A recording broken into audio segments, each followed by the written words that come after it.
Good evening po. Si Papayagay. Mag-react lang tayo dito sa sinabi ni Daniel Padilla. Sabi niya, ba't daw din si Bongbong Marcos sa mga korupsyon? Ba't hindi hanapin yung tunay na korap? Ibobo pala itong putang inan to. Alam mo, Daniel Padilla, sayang ka, Padilla pa naman apelido mo, putang ina. Nakakahiya ka. Sino ba pumirma ng General Appropriation Act? Si Marcos. Diba? Ba't pa pinagtatanggol si Marcos? Tanga ka ba? Bobo ka, putang ina mo. Nakakahiya ka. Alam mo ba yung sinasabi mo? Sinong korap pahabulin mo? Ay si Marcos ang pumirma ng budget. So sinong korap? Siya ang korap, di ba? Putangin. Nakaput. Alam mo, minsan di ko na kayo maintindihan eh. Ewan ko sa inyo. Nakakaawa kayo. Alam nyo na kung sino yung mga magnanakaw. Pinagtatanggol nyo pa. Di ba? Huwag nyo ipagtanggol yung mga magnanakaw. Or else, meron akong bibigay sa'yo. Ito, tarantado ka. Sinong kurap pahabulin sinasabi mo? Huwag si Marcos. Siya pumirma niyan, tanga ka ba? Bobo ka. Bugok. Ano nangyari sa'yo? Oo.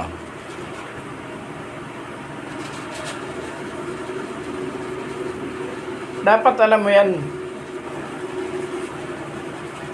Ibig mo sabihin sila Dennis Trillo, sila yung mga artista nagsasalita na yung tax nila kung saan ginagamit, hindi ka sangayon sa kanila. Tanga ka ba? Padilla apelido mo, hindi Marcos. Bobo. Tarantado ka.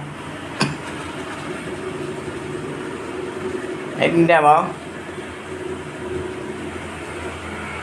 Nakakaawa ka.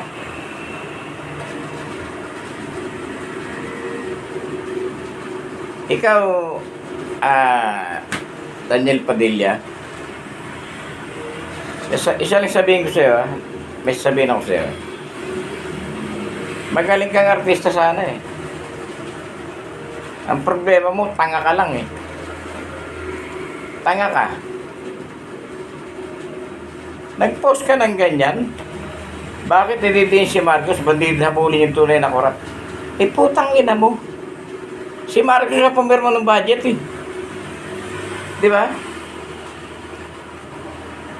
Di ba narinig yung sabi niya? Binasa niya yung 4,057 pages. Binasa niya. Wala siya nakitang blanco. Maniniwala ka, binasa niya yun. Wala pa isang araw.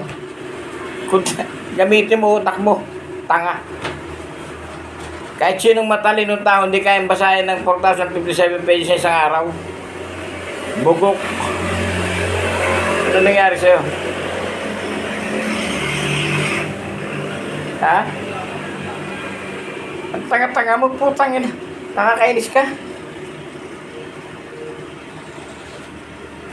Punta tayo dito kay Browner. Okay, Brownie. Ano sinasabi mo na 20 to 30 days, handa na kayo? Isa ka rin bugok eh, no? Lalabanan mo China? Sinisiguro ko sa'yo, 5 araw, pulbos ka na. Patay ka na.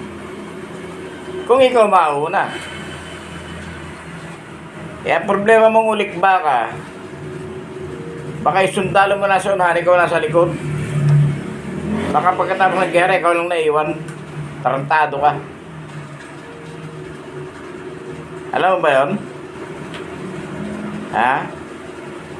Kaya ikaw, tigilan mo yung pagkipag-gera sa China. Alam na alam mo na wala kang panalo sa China. Alam mo yan.